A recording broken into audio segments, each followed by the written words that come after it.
Today's case is from 1957, and as police were about to discover, this case was about as brutal a murder as one could imagine. The killing of a defenceless 82-year-old lady sleeping in her bed. But before I share this with you, if you're a fan of true crime, mysteries and the unexplained, then don't forget to like and subscribe, as we will be posting a new story at least once a week.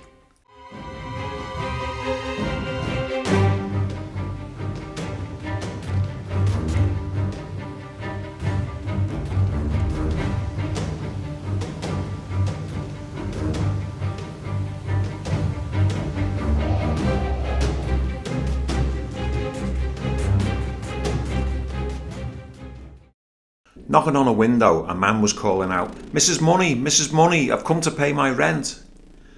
Mrs. Money opened her window, as she always did, which was situated on the ground floor of her house, where she took the payment for rent. She didn't allow many people into her home, and she felt safer taking payments of rent this way because she was a widower who lived alone.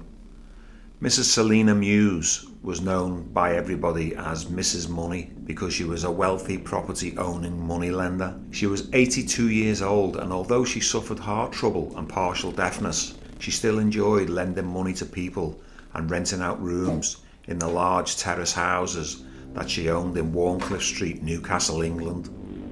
On the night of the 1st of March 1957, despite her security precautions, someone broke in and stole £50 while Miss Muse slept. The police were called, but there were no suspects and nobody was caught. On the 6th of March, 5 days after the theft, a workman who regularly repairs Mrs. Money's properties called to her home for information on what repairs she needed completing. Unfortunately, as he waited, he didn't get a response, and after a while he decided to walk over to Mary Anderson's house, who was a neighbour and lived opposite. Mrs. Anderson decided to go and check on her friend to see if anything was wrong. She knocked to find Selina's door had been forced. She could see that the place had been ransacked, and although she couldn't see Selina herself, at 8:30 a.m. she called the police straight away to report what she had found.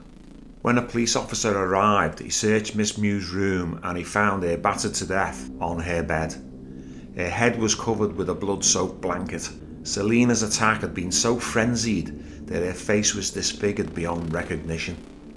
As police were making their inquiries, a 24-year-old labourer calmly walked into Newcastle's police station and confessed to the murder of Mrs. Muse. Richard Patrick Dunbar had handed himself into police within hours of Selina's brutal murder. During his confession, he admitted to detectives that he had broken into her home through a ground floor window at the back of the house. He knew that Selina kept some money under her pillow, but he said that she woke up during the burglary and that he thought she had recognised him, so he picked up a lemonade bottle which was on the table near to the bed and hit Selina on the head with it. He then took a few 10-shilling notes from under her pillow, panicked and ran home. His wife was in bed when he got home, so he just got undressed and went to bed. The next day, his wife went into the shop in Scotswood Road to get some milk, and she came home distressed and told him the news that Mrs. Muse was dead. Shockingly, Dunbar confessed to his wife that he had murdered Mrs. Muse. Horrified, his wife told him to hand himself into the police, which is exactly what he did. During the court case that followed, the jury was told that Dunbar and his wife had lodged at Mrs. Muse's home until the 6th of January, when they moved to nearby Plummer Street, about a 5-minute walk away. They had only moved away for a matter of weeks. On the 1st of March, Dunbar decided to go and break into Miss Muse's home and stole £50. Due to his initial success, 4 days later, he decided to return for more. He told the police that he had covered Mrs. Muse's head with her bedclothes before he attacked her, as he couldn't bear to see her face when he struck her. Court prosecutor Mr. Geoffrey Veal said the case was as brutal a murder as one can imagine, because it is the killing of an 82-year-old lady lying defenceless in her bed. She woke up and surprised this man who had broken into her home in the middle of the night and was ransacking the house in order to steal. The court evidence of the doctor who performed the post-mortem concluded there must have been 5 or 6 separate blows.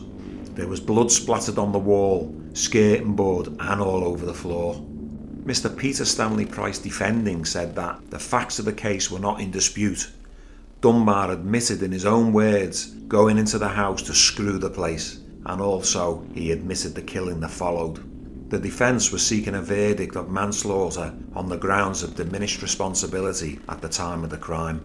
The prosecutor asked the senior medical officer from Durham Prison, where Dunbar was being held, "Do you think this man is a psychopath?" "No, that is not my view, but he was emotionally unstable and he is not suffering from abnormality of the mind." Dr. Horton, testifying for defence, said Dunbar was an inadequate psychopath.